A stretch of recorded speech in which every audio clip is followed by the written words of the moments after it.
and welcome to Up the Villa podcast. If you are new to our channel, subscribe, drop this video a like and get involved in the comment section down below. And welcome back to Transfer Hub, your home of all of Aston Villa's news this transfer window, whether it's rumours, sort of like signings, you name it, you can find it all here in Transfer Hub. But if you are new around here and you do watch us regularly and you aren't subscribed, just pause the video and subscribe to the channel. So we have highlighted Connor Gallagher, this Transfer Hub.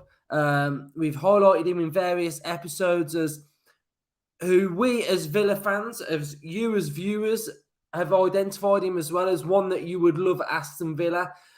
We haven't actually strongly been linked with Connor Gallagher, but he's just a player that we all admire and we all see key attributes in this player that we think can fit in and work well at Aston Villa. So we've had some real good discussions in the comment sections as well. And it's now feels like something is bubbling, or I don't know. I just feel like, and this is just my general vibe, I just feel like we're in for him. I don't know why. I feel like Ashley Priest said yesterday that we're aware of Gallagher's situation and you'd be looking at a fee of around £30 million to get Connor Gallagher. And for me, I feel like that is an absolute steal for the 22-year-old. He's got so much potential. He's an absolute pressing machine. You know, go back and watch the episodes that we've done on Connor Gallagher. You'll find them in the video section. Just Transfer Hub. There'll be a Gallagher, probably a Gallagher special in there somewhere. But yeah, 22 years of age. An absolute brilliant midfielder, gets in and around the goals. His heat map is just absolutely everywhere. Like I say, he's a press monster.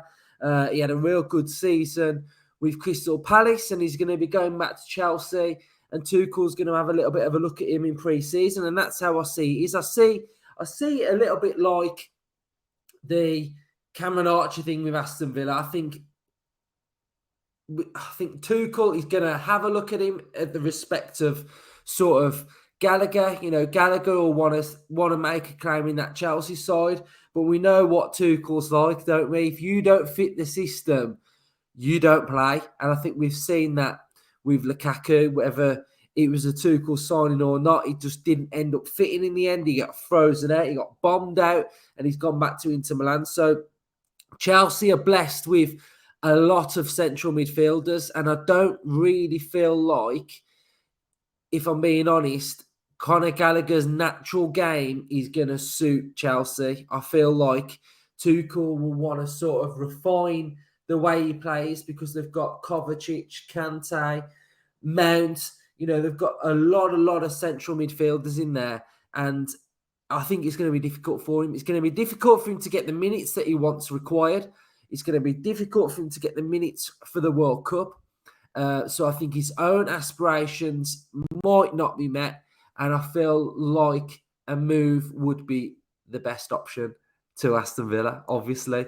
So I think a move to Villa is going to be really good. I think it's going to be one of the better clubs that probably would come in for him. I think it's a club that can offer him the minutes that he wants to get. And I think if he had a real good half of the season, he could definitely make that World Cup squad and be on the plane to Qatar. So what I thought I'd do on this episode is I thought I would have a look at Connor Gallagher's stats compared to John McGinn and Jacob Ramsey of last season. So these are the last season stats of Ramsey compared to Gallagher and John McGinn. So I'm not trying to usher a Villa player out of the side, because what I do feel like is with the amount of games we've got next season, squad rotation is going to be key, but squad rotation where you take a player out that's slightly not as good as the one that you bring in.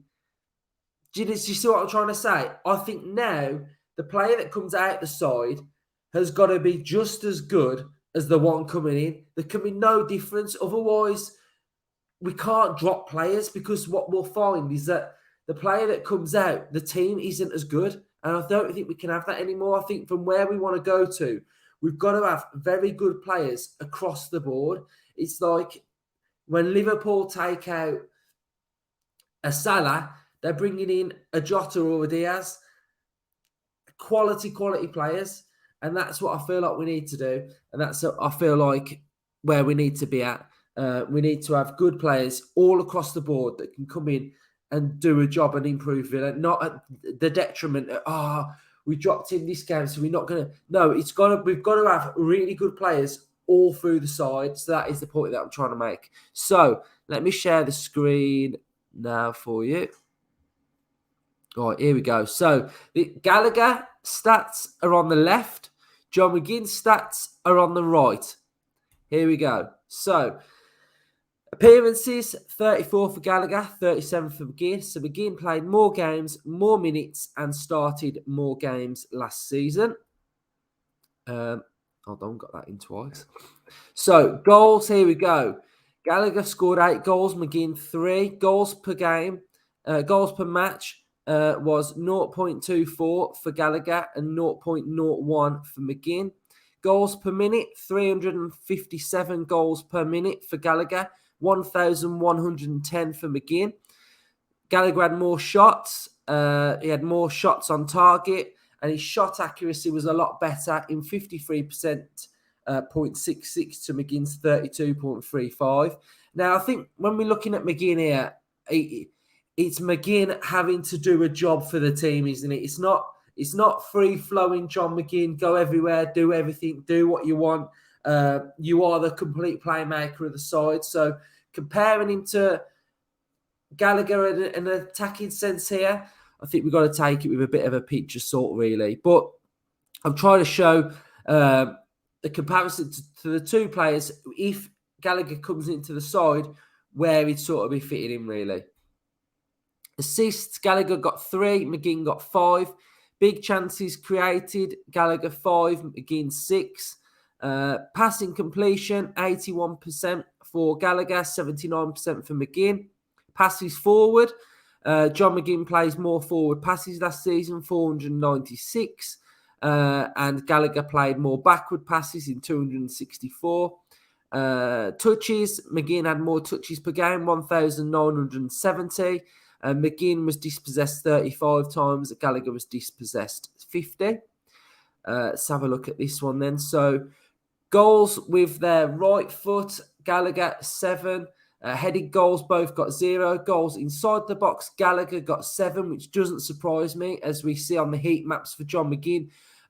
He's not in and around the 18-yard box as much as what he was at the start of his Aston Villa career.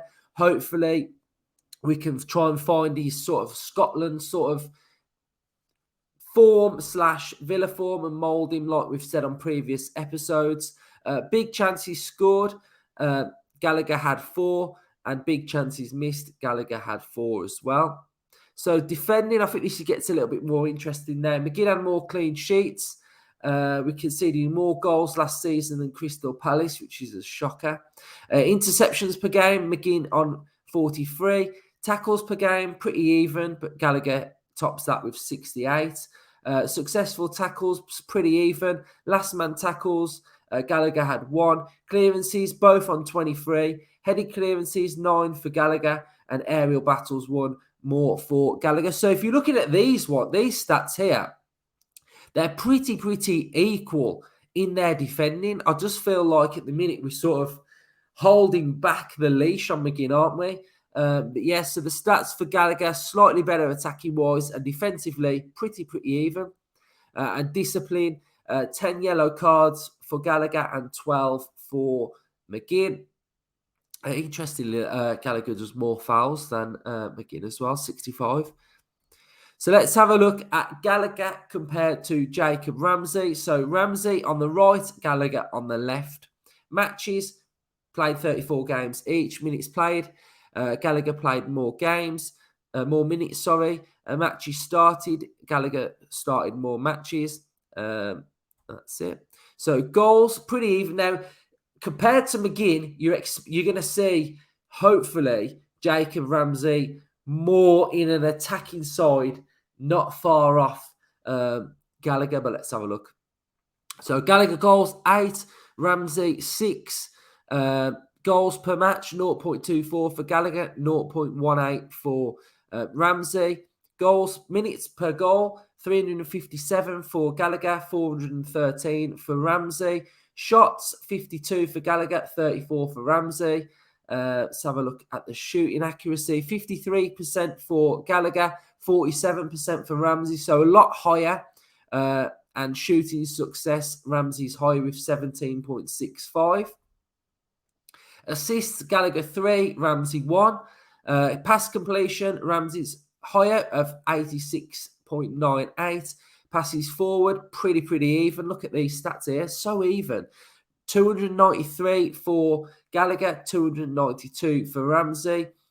Touches per game, 1,753 for... not touches per game, touches all over the season, 1,753 for Gallagher. Through balls, Ramsey heads it with 3, and crosses 128 for Gallagher. Like I say, in his heat maps, he can drift absolutely everywhere, so no wonder he's putting in some crosses. Goals with the right foot, 7 for Gallagher and 3 with the left foot for Ramsey. Headed goals, both got 0. Goals from inside the box, 7 for Gallagher, 4 for Ramsey. And big chances scored, 4 for Gallagher, 3 for Ramsey. Big chances missed, 4 for Gallagher and 3 for Ramsey. So defending wise, clean sheets, 10 for Gallagher, 7 for Ramsey. Let's have a look at tackles. 68 tackles for Gallagher, 67 for Ramsey. Successful tackles, 37 for Gallagher, 44 for Ramsey. Clearances, 23 Gallagher, 25 for Ramsey as well. Aerial battles won, 23 for Gallagher, 16 for Ramsey. And headed clearances, 9 for Gallagher and 7 for Ramsey. So there we go. So what I wanted to do is just show you a little bit of a comparison over the season of where they all sort of merging together. And I think what we can see from those stats is that Gallagher is a lot more creative than especially a McGinn in this McGinn role, what he's playing in at the minute. But defensively, both players, Ramsey, McGinn and Gallagher, are pretty similar. So you get a similar sort of defensive output. But the way in which Gallagher was playing for Crystal Palace last season, attacking-wise, sort of you can see that everything sort of went through him. So I just think at Villa, we've got sort of like a few shackles on McGinn. Ramsey's in a role in which he has to play for the team as well, but he does drive forward as well. So nice little bit of a comparison for you there. It was interesting to bring you those stats, to be fair. So in other news, we are hearing that Douglas Luiz's agent has gone to Roma and has been talking to Roma executives. So it does look like Luiz is off. I think we all know it. We all know Luiz is off, don't we? It does look like Luiz is going to be leaving. And in other news, it looks like Trezeguet's transfer, I mean, it's been done for days, but it's not been announced, has it? But probably be announced today. He's going to Transport. So we wish him well. We thank him for the back post memories. I think everyone would agree that if it wasn't for Trezeguet, some of his goals towards the end of that season, we would not be a Premier League side now. So, I think great servant, done well. Was what we needed at the time, I guess. But, we have to move on, and we can't be sort of nostalgic to certain players. So, I hope you've enjoyed this episode. A little bit different, just looking at 3 players. Hope you enjoyed the content. If you haven't already played our quiz that was out the other day. And thank you for watching and up the Villa. And I'll speak to you all soon.